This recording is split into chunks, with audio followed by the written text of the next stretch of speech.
With just a few more subs I'll be able to reveal something big for this channel, so if you're interested, let's both do our best to get there. I have a question for God. Why?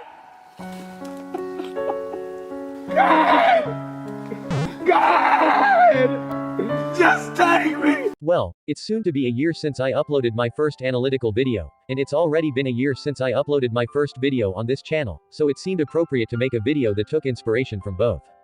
If I haven't changed my mind on the title by the time anyone sees this, then I don't think I have to go over what this video is about. Instead I'll cut to the heart of the matter, and reveal said flaw to be the series not having leading characters with interconnected stories. For reference, Tekken follows family members who each play a part in the other's motivation. Fatal Fury focuses on 3 friends, and has 2 of them as brothers with similar goals. Nearly every other fighting game follows a similar approach to their stories by having the main characters directly connected with another, or at the very least has a plot that would naturally require several of the cast members to be involved in each other's storyline. The only other fighting game in a similar position as Street Fighter is Mortal Kombat. Even then the latter still has a better understanding of the characters' importance in relation to each other thanks to the original game being heavily inspired by 80s action films, allowing each character to fill a certain role that can be found in those movies. Saying all of that, it is important to acknowledge that there are stories that gained popularity despite focusing on characters who were not designed to interact with each other, but it is also important to address the fact that Street Fighter already had that opportunity with its second game. A game that really only showed how each character came to the tournament without really taking into account how said reasons and personalities would play off each other. Regardless of where you stand in the discussion of media critique, or even if you never heard the word critique, it is safe to say everyone recognizes that a compelling story needs to be well aware of each character's importance to each other and the narrative overall. Without that behind-the-scenes clarity, a character's depiction can come across as overblown or underwhelming, with the in-universe justification for their importance to the plot being minimal when presented. Of course, such basic necessity of storytelling must have an obvious way to be applied to any series that fails to do it initially. Yet at the same time this video wouldn't exist if this franchise ever legitimately found that method. Instead let's kill time by going over 3 different attempts to correct this oversight. I chose these adaptations for 2 reasons, that being 2 of them have arguably been the most influential pieces of media related to the franchise, and because all of the other adaptations I've seen go about handling this missing element of Street Fighter in a way that is present in these 3 pieces of media. Now then, matter of fact, dog, here's a pencil. Go home, write some shit, make it suspenseful, and don't come back until something don't hit you. Live-action Street Fighter makes drastic changes to every character who appeared in the initial Street Fighter II game and its updates at the time. Some of these still allow for the basic idea of a character to be present.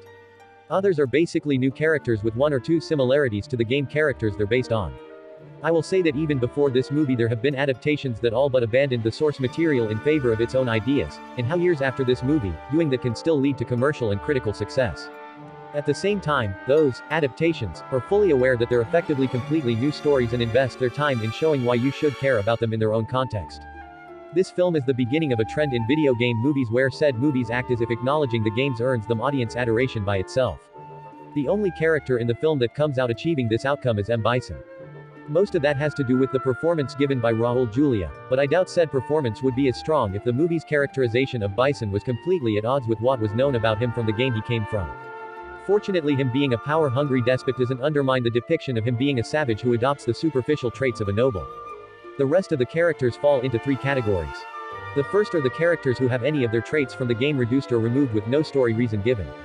This causes them to be fairly unremarkable since there's nothing to distinguish them from an average foot soldier, and we don't spend enough time with them to learn what strongly defines them as individuals. The second is characters that the film attempts to give some explanation for concerning their current position. This would be a step in the right direction, but is done in a way that only hurts the movie. With Chun-Li and her reporter team being rendered almost completely unnecessary thanks to the major plot points being set in motion without her help. The minor exception being her unintentionally helping. His death was designed to ingratiate his spies with you. Something that could have been a sign of her own clever planning and versatility if the film hadn't made the unnecessary decision of splitting the main characters into 2, arguably 3, distinct groups. Sagat being a henchman who's only loyal for the sake of riches comes across as redundant given what they turned DJ into. His past as a fighter is never elaborated on, and outside of serving as extra muscle and a straight man to jokes, his main purpose seems to be as a foil for Ken. A comparison that isn't fully realized due to the movie not being able to fully commit to him being a morally questionable person in this film, making his character less interesting as a result. Finally, characters who are made less compelling because they tried taking surface-level aspects of the games and apply it here. Guile's drive for revenge doesn't really carry the same weight as the games when he only recently lost his friend in the movie, and in a way that doesn't even guarantee he's dead. Ryu still being trained to have a sense of honor and compassion has the two-sided effect of reminding game fans what they won't be seeing, as well as hinting at an interesting story about personal ideals coming into conflict with personal necessity, only to show the resolution of the plotline in the film. While more sincere positivity has been given to the movie as time goes by, practically no one has or will see this as a proper point of reference for the series. Matter of fact, dog, here's a pencil. Go home, write some shit, make it suspenseful, and don't come back until something don't hit you. The only drastic removal made for the animated movie is the omitting of the tournament, instead showing the characters in different situations to help demonstrate their own personalities or struggles. Instead, the movie opts to either directly connect characters who had some commonality between them, or give more details behind the characters who already had a connection in the game.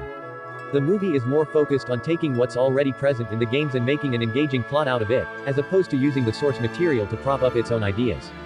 This allows the movie to keep much of what game fans love about the characters, and likely led many kids and teenagers to become fans of the series after watching, probably for different reasons depending on what part they initially saw. An indirect outcome of this is also a clear demonstration of all the unfortunate limitations of the titular fundamental flaw brings. Most of the characters contribute nothing to the plot and serve as little more than cameos. The reasons for certain actions taken don't go beyond the surface level, such as why Chun-Li is adamant that specifically Guile helps with her investigation.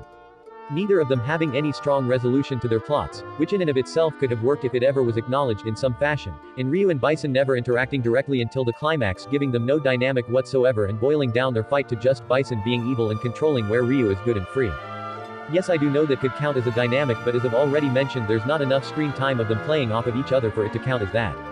Oddly, Ken once again feels as if his story suffers more than the supporting cast, since here he doesn't get a chance to make any progression towards his goal until the very end, with said progression being the result of someone else. The film took nearly everything people loved about the Street Fighter II game and presented it in a way that it could be taken more seriously by those unfamiliar with it. The movie did so successfully, but the more serious approach comes with serious scrutiny. Matter of fact, dog, here's a pencil. Go home, write some shit, make it suspenseful, and don't come back until something don't hit you. He does make plenty of conspicuous changes, yet nearly all of them are ones that don't outright contradict the lore of the games at the time. Instead, the story presented works to give more humanity and detail to events game fans would already know about. Making significant occurrences from the games take on a whole new meaning with this context in mind, the relationship between Ryu and Sagat being the perfect example. It also does more to justify the Ryu-Bison feud without directly giving them a feud by way of revealing the nature of their respective powers. Even Ken gets a story that actually allows him to properly play the part of a leading man. It addresses nearly every issue that comes with not having the characters' stories interconnect, but doesn't sacrifice much in the way of defining traits of said characters, most of the time.